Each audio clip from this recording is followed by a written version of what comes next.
মাঝে মাঝে প্রথম দেখাতেই কিছু মানুষের সাথে এমন একটা সম্পর্ক তৈরি হয়ে যায়, মনে হয় যেন সম্পর্কটা অনেক বছরের। আসসালামু আলাইকুম এভরিওয়ান, আমার নতুন ব্লগে আপনাদের অনেক স্বাগতম। সো আজকে যেহেতু বাসায় গেস্ট আসছে, তাই আমি নিজেকে একটু পরিপাটি ভাবে গুছিয়ে নিয়েছি। আর গেস্টদের জন্য সিম্পল কিছু রান্নাও করেছি। এখানে আমি ডিমের শাহী কোরমা করেছিলাম এবং গরুর মাংসের কালো ভুনা। গেস্টরা ছিল মূলত আমার হাজবেন্ডের বন্ধু, তার ওয়াইফের সাথে আমাদের বাসায় এসেছিল। মাত্র 2 দিনই আমাদের বাসায় ছিল এরা, কিন্তু এই 2 দিনেই কখন যে আমাদের মধ্যে এত সুন্দর একটা সম্পর্ক তৈরি হয়ে গেল আমরা নিজেরাও বুঝতে পারিনি। আমার হাজবেন্ডের ফ্রেন্ডের ওয়াইফের নাম হলো মিম, আর 2 দিনের মধ্যে আলহামদুলিল্লাহ মিমের সাথে আমার বন্ডিং এত ভালো হয়ে উঠেছে, সেটাকে আমি ছোট বোন বলবো না ফ্রেন্ড বলবো আমি নিজেও জানি না, তবে আমাদের বন্ডিংটা খুবই ভালো। যাই হোক, নেক্সট ডে আমরা 4 জন মিলে দিয়াবাড়ি ঘুরতে আসি। দিয়াবাড়িতে এই নতুন রাইডস আনা হয়েছে, এটার নাম কি আসলে আমি জানি না। সো এই বেলুন রাইডসটা মিমের করার ইচ্ছা ছিল, আর আমরা মিমের ইচ্ছা মতন আজকে এই রাইডস করার জন্য এখানে এসেছি। আর এই গোল্ডেন হাওয়ারটাও আমার ক্যামেরায় ক্যাপচার করে নিয়েছি, খুবই সুন্দর লাগছিল আজকের এই সানসেটটা। এনিওয়েজ, ফাইনালি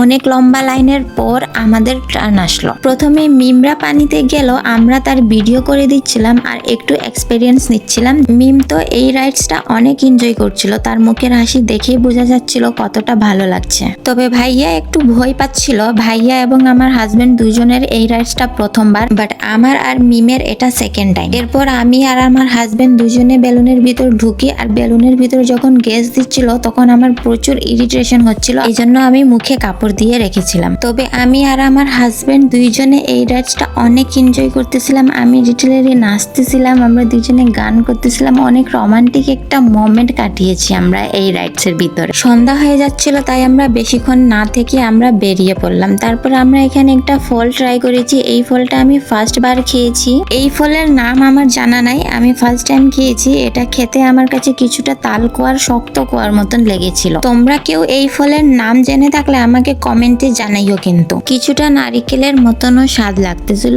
মোটামুটি বেশ ভালোই ছিল। তারপর আমরা এখানে গরম গরম ভুট্টাও ট্রাই করেছিলাম। দিয়াবাড়িতে নৌকা রাইডসও আছে, আমরা এই নৌকাতেও উঠতে চেয়েছিলাম, বাট অলরেডি অনেক সন্ধ্যা হয়ে গিয়েছিল, তাই আমরা এটাকে স্কিপ করেছি। তারপরে আমরা চলে আসলাম এই 7 মিশালি টক ভর্তা খাওয়ার জন্য। এই 7 মিশালি টক ভর্তা আমার এত বেশি পছন্দ যে ভর্তা দেখা মাত্রই আমি এটাকে খাবো। এখন ভিডিও এডিটিং করতে করতে আমার জিভে জল চলে আসতেছে, অনেক মজার ভর্তা ছিল এটা। এরপর এখানে একটা বক্সিং গেম ছিল, যেটা আমরা সবাই মিলে ট্রাই করেছিলাম। এরপর আমরা ঘোরাঘুরি শেষ করে বাসায় চলে আসলাম। বাসায় এসে আমার হাজবেন্ড একটা পিৎজা অর্ডার দিয়েছিল, আধা ঘন্টার মধ্যেই পিৎজা আমাদের বাসায় ডেলিভার হয়ে গেল। দেন আমরা সবাই মিলে পিৎজা এনজয় করছিলাম। আচ্ছা, একটা কথা বলে রাখি, এই ভিডিওগুলো কিন্তু বেশ কয়েক মাস আগের, সময়ের অভাবে খুবই লেট আপলোড করা হচ্ছে এই ব্লগটা। 2 দিনের এই ছোট্ট সময় এখানেই শেষ হয়েছে। এই 2 দিন আমরা অনেক গল্প করেছি, একসাথে খেয়েছি, হেসেছি আর অনেক মুহূর্ত কাটিয়েছি। সত্যি এই 2টা দিন আমার কাছে অনেক স্পেশাল ছিল। আজকের ব্লগ এখানেই শেষ করি। আল্লাহ হাফিজ।